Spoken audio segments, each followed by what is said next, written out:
Dok, pwede na bang palitan ng benda nito? Hindi na ako komportable dito eh. Bungad ng isang babaeng sundalo kay Dr. Eliza sa tent clinic. Lumingon si Eliza. Come here, let me see it. Utos niya na agad sinunod ng sundalo. Kumusta pala, Dok? Hindi ba masyadong lonely dito? Baka pagod ka na sa trabaho. Ikaw lang kasi ang doktor dito tapos saglit lang ang mga nurse kapag nandito sila. Palagi kasing kailangan sa mga ospital. Pangangamusta ng babaeng sundalo na si Laila. Ayos lang naman basta may sahod. Sanayan lang talaga kapag nag-iisa ka dahil wala namang choice. Sagot ni Eliza na nagtatanggal ng benda sa braso ng sundalo. Mayaman naman ang pamilya mo di ba? Bakit nagtatrabaho ka pa dito? Mapanganib din ang ganitong klaseng lugar, lalo na't wala kang masyadong alam sa paghawak ng baril o paikipaglaban. Mahinang natawa si Eliza. I'm a military doctor, Ma'am Laila. Bago ako magpunta dito nag-train muna ako kung paano makipaglaban at tumawak ng baril. I can even fight with a knife if I wanted to. It just happened that my parents forced me to be a doctor. Eh di kung di ka doktor, ano ka ngayon? Pag-uusisa pa ni Laila. I would be in paramilitary. Siguro sa next life ko na lang gagawin yon. Dahil masaya rin naman ako sa kampo. Kapag may extra time, nagtitraining din ako kasama ng ibang sundalo. Ngiting sabi ni Eliza.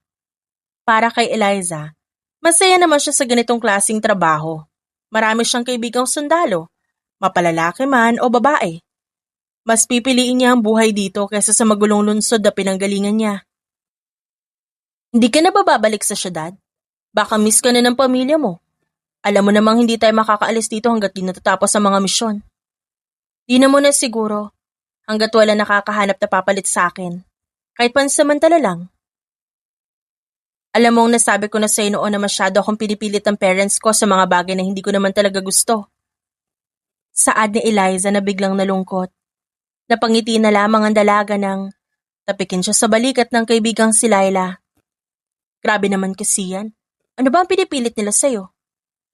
Gusto nila akong ipakasal sa anak ng kakilala nila. Gusto nila makabuo na ako ng pamilya para magkaroon na sila ng apo. Dahil ang kuya ko, nagmamanage ng kumpanya namin at hindi pa siya nagkakaroon ng anak. Ang totoo niya, naintindihan ko naman na gusto nilang ipagpatuloy ang legasiya namin. Pero hindi nila maintindihan na ayoko magpakasal sa lalaking hindi ko naman mahal. Paliwanag ni Eliza nang matapos sa paglalagay ng benda. Dahan-dahang tumango si Laila na nananatiling nakaupo sa harap niya. Kahit naman ako, hindi ko gugustuhin makasal sa lalaking hindi ko mahal at matali sa kanya. Kaya nga nandito ako sa military para magsilbi sa bayan kaysa mag-asawa. Pero who knows? Natatawang sagot ni Laila. Well, pangarap kong ikasal, kaso hindi sa lalaking hindi ko kilala at di ko mahal. Pangarap ko magkaroon ng sariling pamilya, pero hindi sa paraang pilit. Sa ngayon, hindi ko muna iisipin ng ganon dahil abala ako sa paggagamot sa inyo. Magsasalita sana si Laila nang biglang may pumasok sa loob ng isang grupo ng mga sundalo. Hi, Doc. Pwede pagamot itong gasgas sa kamay ko? Nagasgasan po kasi kami dahil sa pangangahoy kanina. Bungad ng lalaking sundalo at pinakita ang likod ng palad niyang may maliit na gasgas. Humalakak ang dalawang lalaking kapapasok lang. Crush ka niyan si Patrick kasi ang ganda-ganda mo, Doc Eliza. Ako naman, sinapak ni Renz. Tignan mo, unahin mo na ako. Giit ng isa pang sundalo na si James. Sus, nagsuntukan lang kayo para makita si Doktora Para-paraan talaga. Ako muna unahin mo, Dok. Baka may infeksyon tong gasgas ko Madramang sabi ni Patrick. Natawa si Eliza sa sinasabi ng mga ito. Ilang sandali, nakita niyang tumayo si Laila mula sa inuupuan para harapin ang tatlong lalaki na natigilan ng presensya. Lalabas ba kayo? O sisipain ko kayo? Ang hilig niyo talagang pumunta dito para gumawa ng excuse at makita si Doktora, no? Gusto niyo ba magsumbong ako kay General para hindi na kayo makapunta dito? Para magkaroon kayo ng totoong injury. Hamon ni Laila. Nanlaki ang mga mata ni Eliza sa panghahamon nito. Ayun, Naalala ko pala, may gagawin pa kami. Lieutenant Laila, Dr. Eliza, mauna na kami ha. Pero may sasabihin pa pala kami. What is it? Ano, talagang tatlo kayong magsasabi? Mahirap ba sabihin? Umalis na nga kayo, Patrick at James ha. Ano nga sasabihin? Tanong ni Eliza nung makalabas na ang pinapaalis ng kaibigan niya. Kaalis na ni General. Sabi niya, may darating daw mamayang gabi. Bagong general ng grupo. What? May bagong general? Na hindi man lang nagpaalam sa atin bago umalis yung dating general natin? Hindi makapaniwalang tanong ni Laila. Nagkibit balikat lang si James. Anong klaseng general ang papalit? Sana makagawa siya ng paraan para magkaroon ako ng kasama dito. Kasi hindi talaga biro ang gumamot ng maraming sundalo tapos mag-isa lang ako. Pahayag ni Eliza na may malalim na iniisip. Sa amin na nagpaalam si General kanina. Ang sabi lang niya, si General Nicolay Inigo Villas ang pangalan. At mabait naman daw at responsable. Pamilyar ang pangalan niya, taga-san daw? Taga-syudad, Manila daw. At Air Force General dati. Ayon kay Renz, isa ring mayaman na CEO sa syudad. May 4 na branches ang kumpanya nila. Napatangu-tangu si Eliza. Paano raw naging general? Porket mayaman ganon? General nga rin dati siya na Air Force at isa pa mataas na talaga yung ranggo niya noon pa man. Matalino siya. Magaling sa pagpaplano ng mga misyon. Lalo na raw noong nasa Air Force pa siya. Sambit ni James. Nanatiling nakikinig lang si Eliza dahil pilit niyang iniisip kung saan nga siya nakarinig ng pangalan ng tungkol sa bagong general na pupunta mamaya sa kampo. Pero sa loob niya, talagang parang narinig niya na yun sa isang event doon kasama ang kanyang pamilya. Noong gabi, hindi muna inabala ng dalaga ang pag-iisip niya sa lalaking darating para pamunuan ng mga sundalo. Inabala ni Eliza ang sarili sa pagpapahinga habang pilit na naghahanap ng signal sa cellphone. Pero sa huli wala talaga, kaya umidlip na lang muna siya. Doktora, gising ka pa ba? Naalimpungatan si Eliza nang marinig niya ang boses ng kaibigang si Laila mula sa labas ng tent. Agad na bumangon ang dalaga para lumabas at harapin ng kaibigan. Bakit? Anong oras na? Bungad ni Eliza. Malapit na raw dumating yung bagong general. Gusto mo ba makilala? Naku, pasensya na nagising yata kita. I'm fine. What's with the new general? May meeting bang magaganap o ano? Kala ko naman nandito na. Wala naman. Baka lang ipatawag ka para sa medical team issues na kinakaharap natin dito. Kinusot ni Eliza ang mga mata bago tuluyang lumabas ng tent.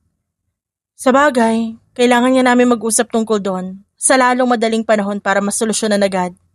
Pero hindi kaya siya magalit kung kakausapin ko siya agad tungkol doon? Umiling naman ang kaibigan niya. Nakita ni Eliza ang mga sundalo na naglalaro ng chess, tumutugtog ng gitara, at ang iba na may nagkukulitan pero tumigil sandali para batiin siya. Di naman siguro basta pagpahingayin mo muna bago kausapin. Pero panigurado magpapatawag agad na meeting yun kahit pagod sa biyahe. Alam mo naman ang mga general, di ba? Paliwanag ni Laila sa dalaga.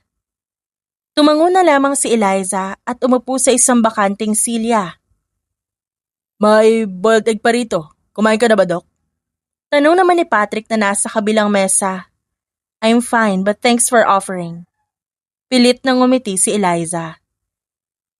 Hinihintay mo rin ba ang bagong general, Doc? Balita namin, distrikto. Pero mabait naman yun kaya wala tayong dapat ipag-alala. Nilingon ulit ng dalaga ang sundalong si Patrick na magsalita ito. Yes, I have to talk to him about my medical team. Kailangan natin ng permanent nurses na tutulong sa akin lalo na sa tuwing may mga babalik sa kampo na injured. At kailangan ng paunang lunas. Paliwanag naman ni Eliza. Yan din ang concern namin. Baka kasi masyado ka nang na-overwork dito, lalo na kapag nagkakaroon kami ng misyon. Sabi naman ni James. Tumango ang ibang sundalo. Kaya nanahimik na lang ang lahat hanggang sa marinig nila ang isang busina. Napatayo ang lahat maging si Eliza. Welcome, sir! Bati ni Lieutenant Laila nung makababa ang bagong general na si Nicolay. Nakita ni Eliza na sumaludo ang lahat sa lalaking halos kasing edad lang niya. Matipuno, maskulado at gwapo. na otomatikong dumapos sa kanya ang tingin. Napako sa kinatatayuan ng dalaga habang pinapanood si Nikolay na maglakad sa direksyon nila. Good evening everyone. I am General Nikolay Inigo Villas, the new general of this team. I was an Air Force general back then, and now I'm a military general.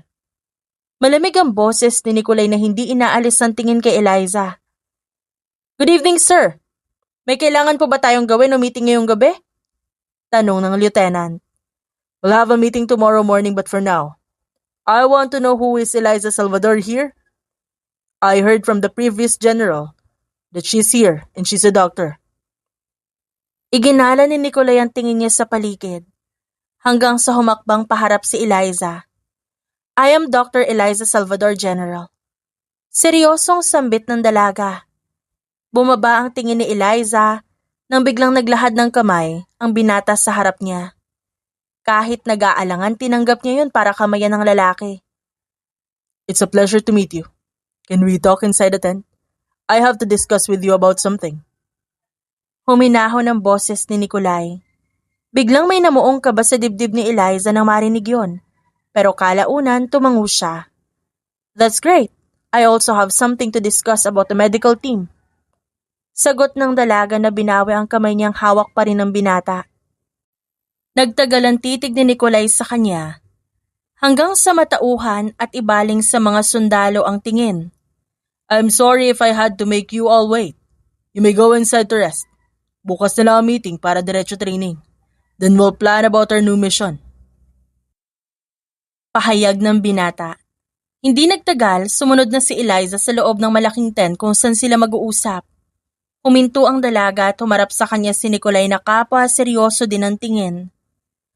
I want to hear about your concern first. Lumunok si Eliza. Well, it's about the medical team here. Wala kasi mga nurses dito. Umaalis din agad dahil kailangan sila sa mga ospital. Also, kailangan din ng kahit isa pang doktor na makakatulong ko dito para sa paggagamot ng mga sugatang sundalo galing sa pakikipaglaban. Paliwanag ng dalaga na maingat na binibitawan ng mga salitang sinasabi. I see. Yun din ang nasabi sa akin ng dating general. Can you make a solution for that? Mahirap kasing ako lang nandito, lalo na kapag nagkakaroon ng mission at maraming injured na sundalo. Nakahanap na ako ng solusyon sa mga yan, habang nasa biyahe ako kanina. And Dr. Salvador, you don't have to work here anymore after a 3-day mission that will start tomorrow. What do you mean, General? Nagtatakang tanong ni Eliza na nangunot ang noo. You'll find out soon, Doc. Bukas na umaga, darating ang 3 nurse at 2 doktor na makakatulong mo sa tent clinic for the meantime. Sa loob ng dalaga, hindi niya malaman kung ba't pagkatapos ng 3 araw pa, sa kanya malalaman ang dahilan kung ba't hindi na siya magtatrabaho rito. May sinabi ba si General tungkol sa akin na hindi mo nagustuhan kaya hindi mo na ako pagtatrabahuhin? Why can't you just tell me, Mr. Nikolay? I need answers here. Hindi mapigilan ni Eliza ang questionin ng binata. Because I don't want to shock you. Kakakilala pa lang natin sa isa't isa. Tapos sasabihin ko sa iyo ang gusto ng parents mo. At parents kung gusto mangyari sa atin. What are you saying? Ano gusto ng parents natin? Or how do you even know my parents? What is the connection of your family to mine? Hindi nagsalita ang binatang napapikit.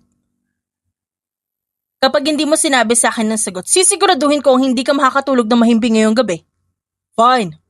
We are engaged. Nakaplano na ang kasal natin sa susunod na linggo. Kaya kahit tumakas tayong dalawa, mahahanap pa rin tayo ng mga tauhan ng pamilya ko at pamilya mo. They're desperate for us to get married. Kinuha nila ang pirma natin noon para ilagay sa marriage contract. Halos maubusan ng hangin sa dibdib si Eliza nang marinig ang totoo. Doon lang din niya napagtanto na si Nikolay nga ang lalaking gustong ipakasal sa kanya ng mga magulang. Ang pangalang palagi nababanggit sa kanya kapag may events. Sa susunod na linggo na agad? Ba't ang bilis naman yata? Kaya pala nagpapirma sila nun sa akin. Yun din ba ang rason kung ba't ikaw ang general dito? Para mahanap ako at makita? Ha? Hindi alam ni Eliza ang mararamdaman niya. Sa tingin niya tumigil ang mundo niya sa mga narinig. Hindi siya makapaniwala na wala na silang kawala sa mangyayari. Well, yes. Hindi pa yata nasabi ng previous general. Natatagal lang ng halos 10 buwan ng pagiging military general ko. Kaya pagkatapos ng kasal, babalik-balik ako dito para sa mga misyon. At kapag natapos ang 10 buwan, babalik na ako sa atin. And actually, I don't really mind if you get a boyfriend after marriage. Hindi naman natin gusto ang isa't isa. Hindi natin ito gusto. How did they even get our signatures? The dinner event last year before Christmas, remember? Hindi man natin nakita ang isa't isa. Narinig ko ang pangalan mo nun. May pinapirma sa atin. I forgot what type of paper. But I'm sure that it was used to get our signature. Hindi ko alam kaya pumirma na ako. Dahil pinipilit ako eh. For company shares daw. Nangunot ang noo ni Eliza. Wait nga, teka. Ayos lang sa'yo magpakasal sa babaeng hindi mo mahal? Hindi mo gusto pero papayag ka? At ba't magkakaroon ako ng boyfriend pagkatapos ng kasal? Do you really even want this? Naguguluhang tanong ng dalaga nang maproseso ang sinabi ng lalaki. May choice ba tayo? Nagulat din ako na 1 linggo na lang. Dahil noong nakaraan lang sinabi ang tungkol dito. It's our family's decision, Doc Eliza. Gustuhin ko man o hindi. Sumusunod lang ako kesa gumawa pa ng gulo. What? I'd rather make a mess than marry someone I don't love. I didn't know that signature was for marriage contract, okay? Hindi ko gugustuhin na matali habang buhay sa isang lalaking hindi ko naman mahal. Pinasadahan ng tingin ni Eliza ang binata mula ulo hanggang paa. Bago dugtungan ang sinasabi niya, I only know your name. I don't even know you at all. Kasi nga, kakakilala lang natin. Sumilay ang mapaglarong ngiti kay Nikolai. Bakit di natin kilalanin ng isa't isa sa loob ng 1 linggo? Sa tingin mo? Kunot noong pinagmasdan ni Eliza ang binata hanggang sa mapairap siya. Kilalanin mo mukha mo. I don't like you. I don't want to marry you. Singhal ng dalaga bago tuluyang tumalikod at iniwan siya. Natatawang pinagmasdan ni Nikolai si Eliza hanggang sa makalabas ng tent. Hindi malaman ng binata kung ba't kahit ang sungit ng dalaga, natutuwa siyang mangasar. Ilang sandali tumunog ang cellphone niya, kaya agad niyang sinagot ito. Hello mom, why are you calling? Have you met her already? How is she? I heard that she is the doctor of the military team. Sunod-sunod na tanong ng kanyang ina. Yes, she doesn't like me. Ba't ba hindi na lang natin i-cancel yung offer ng pamilya niya?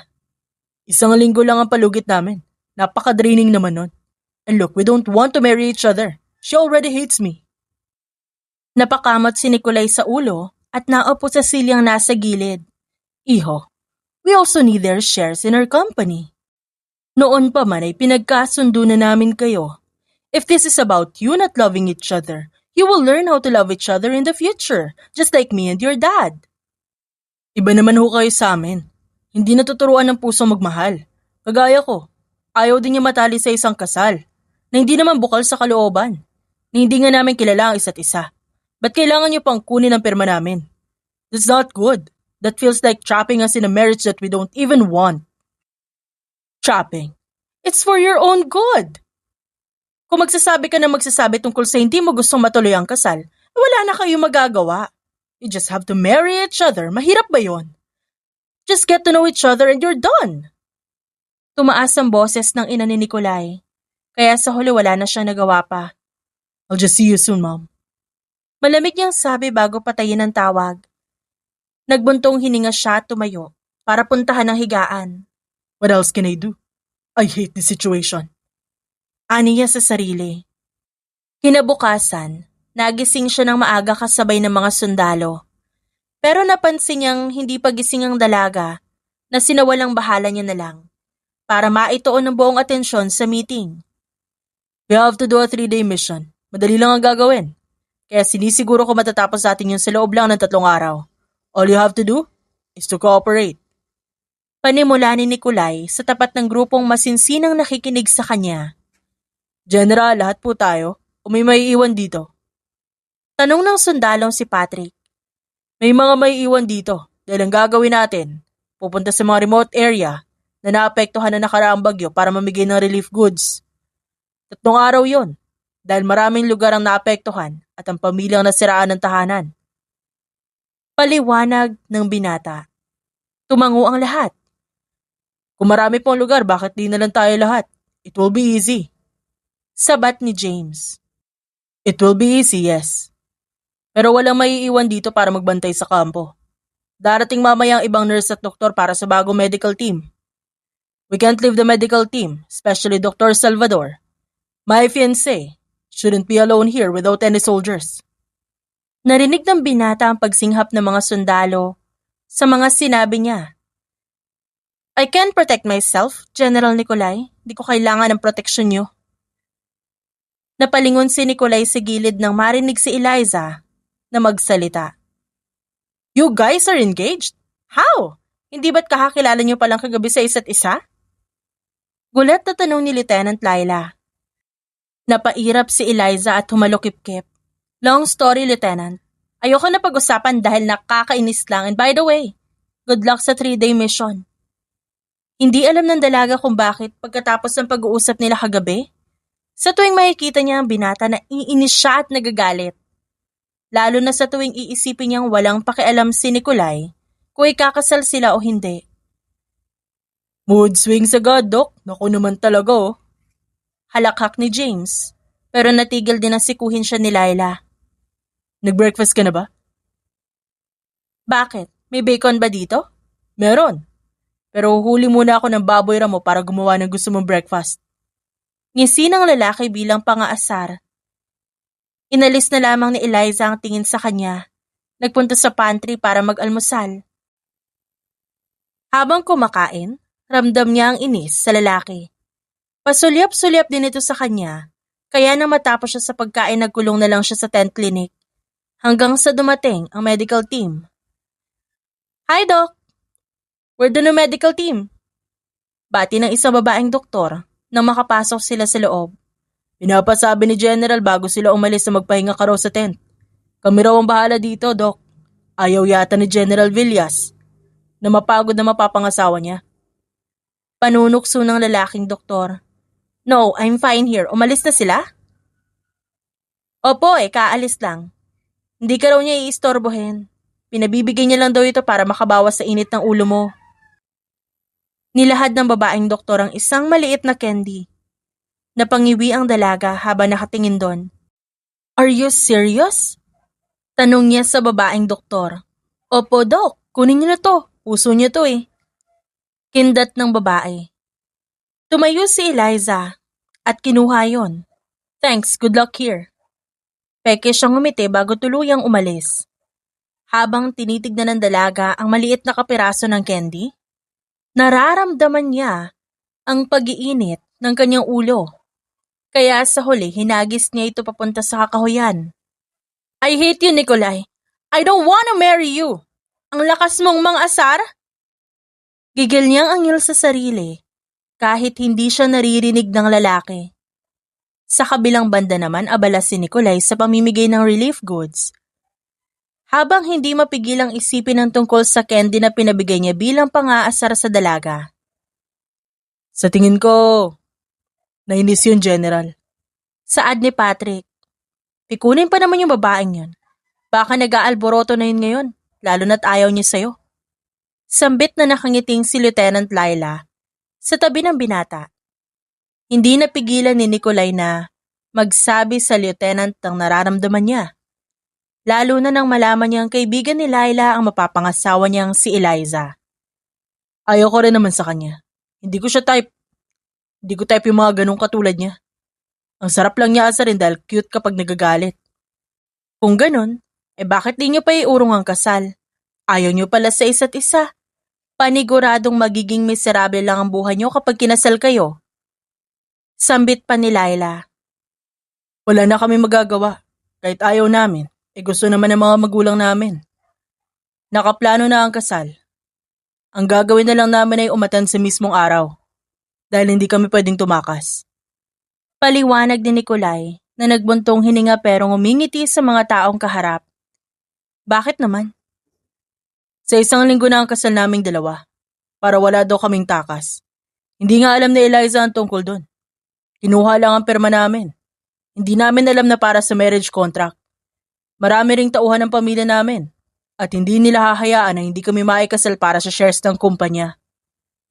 Dahan-dahang napatango ang katabi ng binata. Alam mo, General, bilang kaibigan ko si Doc Eliza, ang gusto ko lang para sa kanya ay kasiyahan. Kaya sana, wag mo siyang sasaktan. At hayaan mo lang siya sa mga gusto niyang gawin sa buhay. Noon pa man, gusto niya na maging malaya, pero hindi niya magawa dahil sa pamilya niya. Natahimik si Nikolay sa narinig. I've heard her story. Oo, Doc, totoo yun. She's trapped between what she really wants and what her family wants for her. Sana, kahit di mo siya mahal, hayaan mo siya sa mga gusto niya. Dr. Eliza is great with her job, and she's a great woman. Dagdag pa ni Laila na puno ng sinseridad ang boses, kaya napangiti ang binata. You're a good friend, Lieutenant. Thank you for telling me those. I'll do my best to understand her. I will let her do what she wants, so that she won't feel trapped in her marriage soon. Simula sa araw na yon, napagdesisyonan ng binata na sa oras na maikasal sila, hahayaan niya si Eliza sa lahat ng gusto nito. Dahil unang-una, hindi naman siya mahal ng dalaga at magpapakasal lang sila para sa kumpanya ng pamilya. Makalipas ang 4 na araw, natagpuan ni Nikolay ang sarili kasama ang mapapangasawa niya sa isang wedding gown and attire shop. I think this is fine. Malamig na sambit ni Eliza nang masubukan ng unang wedding gown. Are you sure? Why not try other options? Marami naman tayo oras para magsukat ka ng damit. This whole day is for us. Paliwanag ng binata. Nilingon siya ni Eliza. Why would I? This is a once-in-a-lifetime experience, Eliza. Hindi man natin gusto ang isa't isa at hindi man natin gusto ito. Dapat suotin mo ang gusto mong wedding gown para kahit paano maging masaya ka. That's foolish. Bakit ba tayo maglalagay ng effort kung magpapakasal tayo at hindi naman natin gusto, di ba? Tsaka hindi kita gusto. Hindi kita lubusang kilala. At worse, hindi kita mahal. Pabalang na saad ni Eliza. Well, let's just pretend that we're getting married for love. Pero desisyon mo naman kung pipiliin mong hindi maging maganda sa araw ng kasal natin. Our friends and families would be there. Kibit-balikat na sabi ng lalaki sabay baling sa cellphone para kunwaring walang pakialam. Napahinga ng malalim si Eliza. Whatever.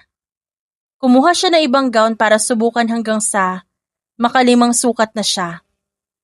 Are you sure about that now? Tanong ulit ng binata makalipas ang halos 1 oras. Hindi ba maganda? Should I try shorter dresses? Sarkastikong tanong ni Eliza pabalik.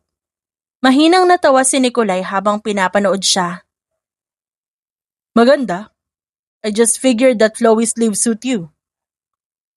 But it's fine because you look good in any white gowns. Kung gusto mo na short dress, ayos lang dahil kasal naman natin. Hindi na nagsalita ang babae. Hindi siya makapaniwalang mahaba pala ang pasensya ni Nikolay lalo na sa paghihintay sa kanya. I'll take the short dress with flowy sleeves then. Sambit ni Eliza at mabilis na naglakad paalis sa harap ng binata. Nang matapos, nagpunta sila sa bahay na binili ng mga parents nila para sa kanila. Iginala ni Eliza ang tingin niya sa loob ng makapasok sila. Ilang rooms ang meron dito? This is too big and modern. Puna ng dalaga. 5 rooms and 1 master bedroom. Bakit? Ayaw mo na modern house? Gusto mo ba ipa-renovate? I can call architects and engineer to discuss the style that you want. Umiling si Eliza. Next time, ako na bahala. Just do what you want after the wedding. I don't care if you bring other women here. Tayong dalawa lang naman nandito. Kaya hindi mo na kailangan magtago ng totoo mong ugali. Natawa si Nikolay bago sumagot.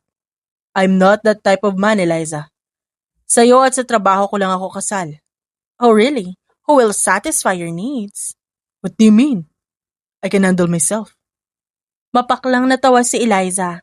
Kusan ka masaya? Umira pa ang babae. Hindi lubos sa kalain ni Eliza na darating ang araw na maglalakad siya sa altar at papakasalan ng lalaking hindi niya mahal o malabong mahalin niya. Naging mabilis ang kasal sa araw na yon para kay Eliza dahil pagkatapos, May kung anong nag-udyok sa kanila na magsalo sa init ng gabi. Nag-isa sila sa hindi inaasahang pagkakataon. I'm pregnant? With what? How many? Pagkatapos ng 2 buwan, hindi akalain ng babaeng si Eliza na magbubunga ang kanilang tinaguriang one-night stand ng asawa niyang si Nikolai. You are pregnant with 5 children, Mrs. Villas. Congrats to you and your husband. Nasaan nga pala si Mister? Nakangiting tanong ng doktor. Nanginginig ang kamay pati ang labi ni Eliza. Nag-extend siya ng 5 years sa pagiging general. He said that he won't come until he's done with his missions. Sambit niya. Kung ganun, bumalik ka dito every 3 weeks para sa check-up. You can also try to research or talk to your mother about pregnancy. Tumango si Eliza kahit nangangamba na. Mula nung araw na yon, mag-isa niyang dinala ang pagsubok ng pagbubuntis sa kanyang 5 anak hanggang sa malaman ni Nikolai ang pagbubuntis niya nang makauwi siya matapos ang 4 na buwan. 5 babies? Really? Isang beses lang natin ginawa yun pero... Gulat at hindi makapaniwala si Nikolai sa kwento ng asawa na makauwi siya. I can't believe this, Nikolai.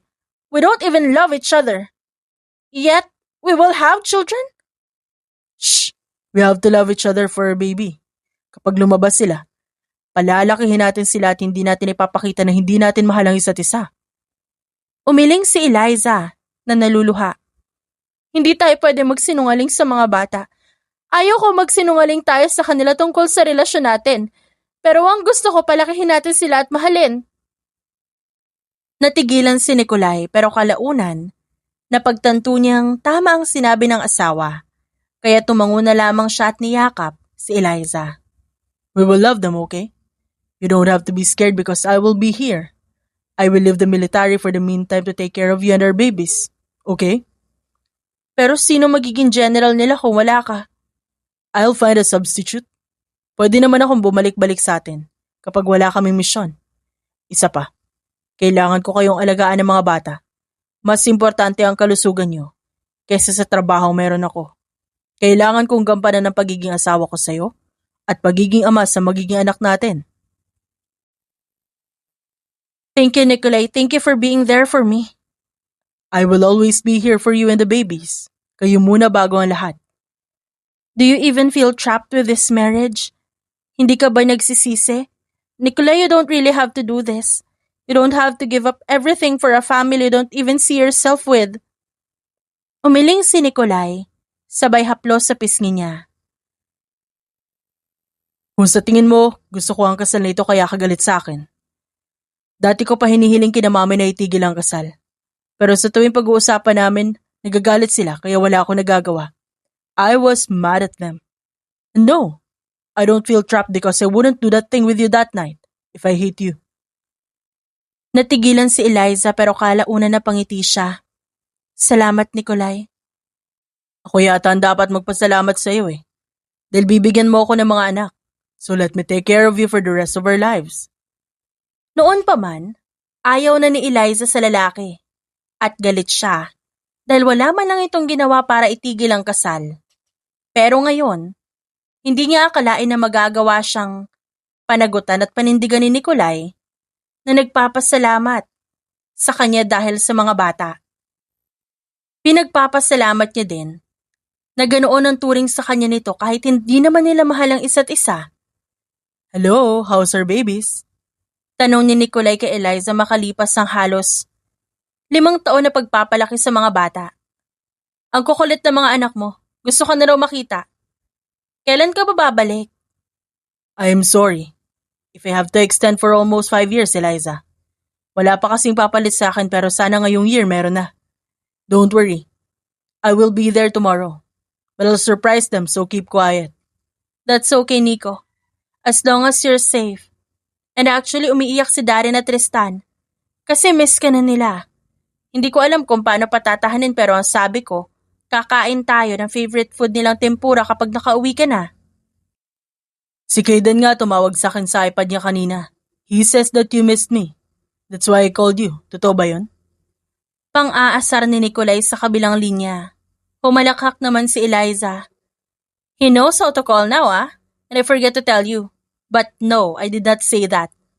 Gusto lang nila tayong asarin. Because I won't say that I missed you. But do you miss me? Ba't naman kita mamimiss? Halos kada 2 oras ka nga tumatawag sa akin. Giit ni Eliza. Mommy, just admit that you miss Daddy. Giit ng batang si Timothy. Timothy, stop it. Ayaw mang banggitin ng babae, pero nadadala siya sa pang-aasar ng 5 anak, at ang totoo, namimiss niya nga ang lalaki. Don't worry, Eliza. I will be there tomorrow to spend time with you all. Hindi mo na ako kailangan mamiss dahil nandyan ako ng 5 buwan. For now, I have to go because we have a meeting. Tinawagan lang kita para kumustahin. Please take care of yourself and your babies. Agad napunta ang atensyon ni Eliza kay Nikolai na nagsalita. Oh, okay. See you soon, Nico. Take care. Ikaw na magpatay, Ellie. Bye. Pinatay ni Eliza ang tawag ng nakangiti. Pumunta siya sa tabi ng mga anak at niyakap siya. Mommy, miss mo na po si Daddy. Sabi sa akin ni Daddy kanina, miss ka na raw niya so much. Saad ni Kaden. Miss mo na si Daddy, no? Hindi ko pa kayo nakikita na nagkikiss or hug. Kiit naman ni Tristan. Natawa si Eliza at tinaplos ang buhok ng batang kamukhang-kamukha ng kanilang ama. Okay, secret lang natin to, but I do miss your dad because of you all. But kissing in front of you all is bad. Don't say that again, anak. Tumangunang sabay-sabay ang 5 at sumilay sa mga labi ang pilyong ngiti. So you and Daddy hug each other? Mapang-usisang tanong ni Darren. Don't worry, Mommy. It will be a secret that you miss Daddy, kakampi mo po kami. Why would we hug each other if he's not here? And we don't often hug each other because we prefer to hug all of you. Mommy naman, you should hug Daddy when he comes home. Umiling si Eliza. Ako dapat ang una niyang yakapin. Hindi ba dapat ako ang unang yayakap? You're right because you're our mommy. Hindi nagtagal tumayo si Eliza para magpunta sa kusina at maghanda ng dinner. Mommy, can we have adobo for dinner? It's Daddy's favorite. Also, can we have mangoes after? Tanong ni Tristan sa sala. That's a great idea, Tristan. I miss adobo. I will do that. Napakunot noo ang babae nang makita niyang mag-apir ang mga bata habang humahagikik. Pero hindi niya nalang pinansin at nagpatuloy na lang sa paghahanda. Mommy, we should get a family picture when Daddy comes home. Can we do that? Oh yes, baby. Let's tell Daddy to do that. Mahinahon niyang saad. Also, can we sleep in the master bedroom with Daddy and you? Ayaw na po naman sa room namin. Oo naman, baby. Let's just tell Daddy. Ilang sandali pa ang lumipas, may kumatok sa pinto matapos ihanda ni Eliza ang hapunan. At agad siyang pumunta doon. Laking gulat niya nang makita ang asawang si Nikolai, bitbit ang maleta nito, habang nakangiti sa kanya. Surprise, Eliza? I told the kids that I will be the one surprising you tonight. Nakangiting sambit ng lalaki. Hindi agad nakapagsalita si Eliza sa gulat. Daddy, hug mo po si Mommy. Protesta ni Ren. Miss ka na raw po ni Mommy, hug mo siya. Sabi ni Darren na binuking si Eliza. Of course, kiddos. I miss your mommy too. Kahit natatawa, hinila ni Nikolai ang asawa para mayakap. I've missed you. Bulong ni Eliza, sabay yakap pabalik sa kanya. Nanlaki ang mga mata ng lalaki sa narinig. At mas lalong hinigpitan ang yakap niya. Say that again, please. I wanna hear it. Ano ba yan? Bingi ka ba?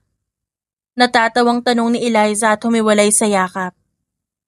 Hinarap nila ang isa't isa. Kitang-kita ng babae ang malumanay na tingin sa kanya ng asawang si Nikolai. Sungit talaga ng mami niyo, boys. Any tips? Kiss po ang solusyon dyan, Daddy eh. Sambit ni Timothy. Timothy, stop mentioning kisses. It's not appropriate for your age. Pagbabanta ni Eliza sa anak, kaya dahan-dahang tumango ang anak na napanguso. Your mother is right, guys. Come on now, let's eat. Then we'll go to the master's bedroom to have a movie marathon before going to sleep. Dumiretso sila sa pagkainan at naupo na. Nako, binaby pa talaga. Binuhat kasi ni Nikolay si Timothy na nakanguso. Natawa si Nikolay. Ikaw ang next kong ibibaby kapag tulog na sila. Kindat naman ang lalaki. Napanguso ng bahagya si Eliza para pigilan ang ngiting nagbabadya. Sorry ka, matutulog sila kasama natin sa master's bedroom. Para kay Eliza, sapat na sa kanya ang ganitong klase ng pagsasama dahil hindi niya naramdaman na nakakulong siya sa relasyon na meron siyang kasamang asawa at mga anak. Good morning! Nasa lolo at lola ang mga bata. Pumayag sila? Akala ko magpa-family picture tayo. I told them that I will take you out on a date. Pumayag naman sila. At miss na rin nila ang mga lolo't lola nila eh. Tumango si Eliza at lumapit sa hapagkainan. Date? Ano oras sila umalis? Ano oras na ba? Yes, I'll take you out on a date today. It's almost 10 o'clock now. Kaninang 7 sila umalis kasama sina mommy. At hindi na kita ginising dahil alam ko lang na ngayon ka nakatulog na mahaba. Thank you for that. Pinagsandok ng lalaki ang asawa niya ng pagkain bago magsandok ng sariling pagkain. I told you that we should get a yaya para naman may kasama ka rito at maalagaan ang mga bata na maayos. Noong nag 3 years old sila, pinalis mo na ang mga kasambahay. Tingnan mo ngayon, ikaw ang nahihirapan. Malambing na sambit ni Nikolay. Hindi naman ako nahihirapan. Nico, I'm fine here. Isa pa, nandito ka naman na. Lumaki ang ngiti ni Nikolay. Mabuti na lang talaga at di mo ako sinusungitan gaya ng dati. Susungitan pa ba kita ngayon may mga anak na tayo? Mga anak lang pala ang solusyon eh. Hinampas ni Eliza ang asawa. Matapos ang almusal, nagayos na ang babae ng sarili habang hinihintay siya sa sala ni Nikolay. Saan ba tayo pupunta? Is this fine? Bungad ng babae nang makababa na siya ng hagdan, suot ang pink floral dress. Wow, you look so beautiful. The heavens blessed you with such beauty. Tumayo si Nikolay para salubungin ang babae. Hinawakan niya magkabilang bewang ni Eliza na nagulat sa kanyang ginawa. Too touchy naman. Baka ma-inlove ka sa akin yan ah. Pang-aasar naman ng babae. Our kids are right, you know. Your beauty is such a gift from heaven. Bulong ni Nikolay na hindi sinagot ang tanong niya. Ngumisi si Eliza. Baka naman humihingi ng baby sister ang mga anak mo kaya ganyan ka ka-sweet. They might be. Pero mag-usap tayo tungkol dyan mamayang gabi. Hinila palapit ni Nikolay si Eliza at hinalikan sa noo. Buong akala ni Nikolay. Hindi niya magagawang mahalin ang babae na kanyang pinakasalan. Pero nagkakamali pala siya dahil ang mga bata ang naging tulay mismo para mahalin niya ng lubos si Eliza. Nagawa niya ring patawarin ang mga magulang niya sa nagawa nila sa kanya. Ayoko muna ng baby Nico. Huwag mo akong gino-good time dyan ha. Pagsusungit ni Eliza at lumayo sa kanya. Tumawa si Nikolay. I was just kidding, honey. We'll talk about the kid's upcoming birthday on this date and spend time together. Halika na. Tsaka, one more thing. Let's get to know each other. Getting to know each other? Ba't di mo yan ginawa bago tayo kinasal? I still remember what you said back then. Kilalanin ko mukha ko, di ba? You refused and rejected my offer? Napanguso si Eliza nang mapagtanto yun. Ang bilis kaya, 1 week lang? Tapos di mo pa ginawa yung getting to know nung nagbubuntis ako sa mga anak natin? Ba't ko naman gagawin? I tried my best, Ellie. Inis na inis ka nga sa akin kahit nagbubuntis ka. Noon namang lumabas sa mga bata, nagtawag ka pa ng yaya hanggang sa maging 3 years old sila. Buti, hinahanap nila ako sa'yo palagi. Hanggang ngayon, mabuti na lang nagkabati rin tayo dahil sa mga Cupid-like babies natin. Humalukip-kip si Eliza. Hindi lang iisang Cupid meron tayo no, kundi 5. Kaya nga hindi talaga tayo tinantanan hanggang hindi nila nalalaman kung in love ba tayo sa isa't isa. Basta ikaw in love ka sa akin. Sambit ni Eliza nang nakangiti. Hindi ako aamin, baka mabasted. Talaga. Matapos ang kanilang asaran, dumiretso na sila sa isang park para magpalipas ng oras. Maraming tao kaya nakaupo lang sila sa isang bench hawak ang ice cream cup na binili nila. Dapat talaga, dati pa natin to ginawa Look at that couple Turo ni Eliza sa 2 bata na mas bata sa kanila ng ilang taon. Eh di kunwari first time natin at wala pa tayong mga anak. Sige, subuan mo ako ng ice cream. Natigilan si Nikolai. Pero ilang sandali, umamba siyang susubuan ng ice cream ang asawa. At sinubo naman yun ni Eliza nang may malaking ngiti. In love na in love ang general husband ko na yan? Baka hindi lang ice cream ang matunaw pati ikaw. Panunokso ng babae. Humalakak naman siya. Pero tumigil din na makita niya sa likod ni Eliza ang pamilyar na tao. Si Lieutenant Laila na papalapit sa direksyon nila. Why did you stop laughing? Subuan mo pa ako ng ice cream o maiinis ako? Pananakot ng babae nung hindi pa nakikita ang nasa likod niya. Turn around to see who's there, Ellie. Ginawa ni Eliza ang sinabi ni Nikolai at laking gulat na makita ang kaibigan niyang sundalo na matagal niya nang hindi nakikita. Laila! How are you? It's been so long! Napatayo si Eliza para yakapin ang kaibigan. Nanatili namang pinapanood ni Nikolai ang dalawang babae nang may ngiti sa kanyang labi. Nag-leave ako for a year para paghandaan ang kasal ko at ni James. Nag-propose kasi siya last year nung nasa mission kami. Kasi akala niya last na yon. Hindi ba sinabi sa'yo ni General Villas? No, he did not tell me. Yari yan sa akin mamaya. I'm sorry, Ellie. I was just excited to call you every day. Kaya nakakalimutan ko ang bagay na yon. Walang nagawa si Eliza kaya napairap na lang siya.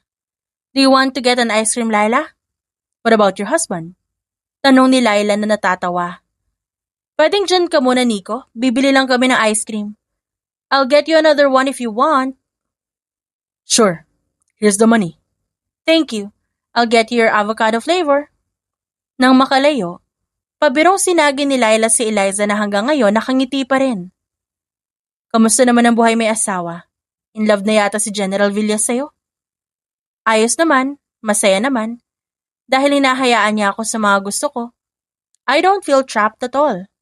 Masaya ako mag-alaga ng mga bata. Hindi ko pinagsisisihan na nag-retire ako sa pagiging military doctor noon. At hindi naman yun in love dahil basic human decency lang pinapakita niya sa akin. So, sinusubuan ka nga ng ice cream. I asked him to do it. Sabi ko kasi, sana noon pa namin kinilala yung isa't isa. Para naman maging maayos ang pakikitungo ko sa kanya. Nagbayad si Eliza ng ice cream. At sinulyapan si Nikolai sa di kalayuan na pinagmamasdan ng mga batang naglalaro sa playground. Balita ako, nagkaroon kayo ng 5 anak. Quintuplets ba? Kunwari pa talaga kayong hindi mahal ang isa't isa. Actually, yes. And come on, it was just a one-night stand, no? Hindi namin alam na parehas na meron kaming mabubuo nun. Best cupid pa naman ng mga bata pagdating sa mga mommy at daddy nila. Baka mamaya niyan. Makita ko na kayo naghahalikan sa gilid, Agad nakaramdam si Eliza ng pag-iinit sa magkabilang pisngi niya. Kaya hinampas niya ang braso ng kaibigan. That will not happen, no? Pumunta ka sa birthday ng mga anak namin, ha? Invited ka. Sure. Just tell me kung kailan. Tumango na lang ang babae bago puntahan ng asawa na inangat ang tingin sa kanila. Oh, how's the chismis? Ako na naman pinag-usapan niyo? Itanong mo na lang dyan sa asawa mo, General Villas. Mauna na ako sa date namin ni James dahil baka hinihintay na ako ng lalaking yon. Naupo si Eliza sa tabi ng asawa at sumandal sa balikat ni Nikolai na natigilan. Ang bilis naman pero sige, mag-ingat ka. Basta invited ka sa birthday ng baby namin, Isama mo na rin si James para hindi ka third wheel. Oo naman, no? Sige na. Mag-baby time na kayong dalawa at baka magulat na lang ako may kasunod na yung 5 niyong anak. Sa paglipas ng buong araw, naramdaman ni Nikolai ang saya habang pinagmamasdan ng asawa niyang nakangiti sa kanyang harap. Kaya nang dumating ang mismong araw ng birthday party ng mga bata, masaya nilang pinapanood ang lahat. Ang dami nilang kaibigan sa school. I was an introvert when I was a kid. Baka sa'yo naman pati ang attitude na mapangasar. Ha? Hindi kaya ako mapangasar. Ikaw kaya ang mahilig mangasar, no? Humalakhak ang lalaki. Right. Tapos ikaw ang pikunin. Sinamaan ng tingin ni Eliza ang asawa bago umalis sa tabi niya at puntahan ng mga anak na masayang nakikipaglaro sa mga kaibigan nila. How's the cake, guys? Do you want more? Marami pang pagkain dito. Sinulya pa ni Eliza ang asawang nakamasid lang at nakangiti. Pabiro naman siyang umirap sa lalaki. Mommy, did you two fight? Hala, Mommy, you should hug him. Agad namang napunta ang atensyon ng mga bata kay Eliza nung marinig nila ang dalawang kapatid. Mommy, batiin niyo na si Daddy para happy family tayo. Hindi kami nag-away. I just told him that I will be here for now. He just prefers to watch us because he looks cute. And we look cute as well. Pinisil ni Eliza ang namumulang pisngi ng mga bata. Mommy, if you're already tired from everything you prepared, mag-rest na po kayo ni Daddy sa room. Nandito naman sila Lola para magbantay. Umiling si Eliza bago magsalita. No, we are not tired. Sige na, babalik na ako sa daddy niyo para makapaglaro na kayo. Hey Nikolai, baka kung ano ang maisip ng mga bata kapag nakita nila tayong ganito? Saad ni Eliza nang hilahin siya ng asawa para maupo sa hita. Ayos lang. Kesa naman makita nila tayo nagbabangayan, di ba? You wouldn't want that. Bulong ni Nikolai sa tenga niya. Nanlaki ang mga mata ng babae. Sa kiliting nararamdaman. Pagod ka na ba? Gusto mo bang umakyat na sa kwarto para makapagpahinga na tayo? Pinagpapahinga na tayo ng mga bata dahil kanina umaga pa raw tayo naghahanda. Tapos ngayon, it's almost 5 p.m. na. You're too sweet, huh? Dito muna tayo saglit. Ayaw mo ba? Alin? Your sweet side or resting? Humalukip-kip ang babae bago muling napairap. Bahala ka dyan, hindi muna tayo bati for 1 minute. 1 minute lang? Bakit gusto mo forever? Pwede naman, tas wag ka na rin babalik dito. Sasabihin ko sa mga bata na hindi mo na ako gustong makasama. Okay, fine. Tara na sa kwarto at magpahinga na tayo. Pagod na rin ang misis kong yan, kaya ang sungit-sungit na ngayon. Good. Buti naman. Ang aga ng pahinga niyo kayo Pangaasar ni Laila. Nakasama ang pamilya ni Nikolai at Eliza sa isang mesa. Nilingon sila ni Eliza. We're tired, guys. Pabantay muna ng mga bata, ha? O sige lang. Just make sure that we'll have a girl grandchild after 9 months. Napanguso na lang ang babae bago hinalikan ng kanika nila mga magulang. Bye, Mommy and Daddy. Hiyaw ng batang si Darren. Sumunod naman ang mga kapatid nila. Alam mo, I'm still so grateful na magkasama tayo ngayon. Kahit nakakapagod, it's really tiring, no? But it's worth it. The games, food and everything. Natatawang sagot ni Nikolai na hinila ang braso ng babae para mayakap at bumulong. Let me recharge. Wow, recharge na para bang charger ako? Ilobat din ako ngayon. Let me hug you too. I'm more grateful to have you as my wife with our children. Saad ng lalaki. Automatikong umiti si Eliza at nilayo ang muka upang salubungin ang tingin ni Nikolai. I'm grateful to have you as my husband. You don't know how much I prayed back then na magkaroon ako ng good husband. Yet you're more than that. You did not even take advantage of me just because we're married. I wouldn't do that to my Eliza Salvador Villas. I love that. Alin, ako ang apelido ko. Natawa si Eliza at hindi alam kung sasabihin ang totoo o hindi. Pwedeng both? You love me. Sino ba namang hindi magmamahal sa'yo? Imbes na sagutin si Eliza, dumapo ang labi ni Nikolai sa labi ng babae. Tumugon din ito sa kanyang halik. I love you, Eliza. I love you so much. I love you, Nikolai. I love you because of the man that you are. I love you because of our children. At parang nabunutan ng tinik si Nikolai sa narinig dahil buong akala niya hindi siya mamahalin ng babaeng paunti-unti niyang minahal noon. Muling nagtagpo ang kanilang labi. Hanggang sa hindi na nila namalayang mag-uugat yon ng mas malalim pang pakiramdam at pagsasaluhan nila ang pagmamahal at init na ngayon lang nila muli naramdaman sa isa't isa. Nikolai? Mommy! Mommy! Niyuyugyug na siya ng mga anak hanggang sa umupo siya. Nasaan ang daddy niyo? Mami, ginising kami ni Daddy kanina para magbabay. Kailangan daw niyo umalis agad para sa emergency mission. Ayaw niya daw kayong gisingin kasi super tired kayo. Nanatiling nakikinig si Eliza na pilit pinoproseso ang lahat ng naririnig mula sa mga bata. Babalik daw po siya after 3 days, tapos dito na raw siya forever.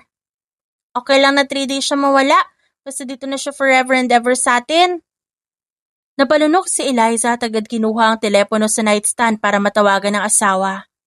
Pero wala siyang sagot na natanggap. Mommy, Daddy also said na di siya makakatawag kasi importanteng mission daw po talaga. Yun lang ba ang sinabi sa inyo? Sabay-sabay na tumango ang 5.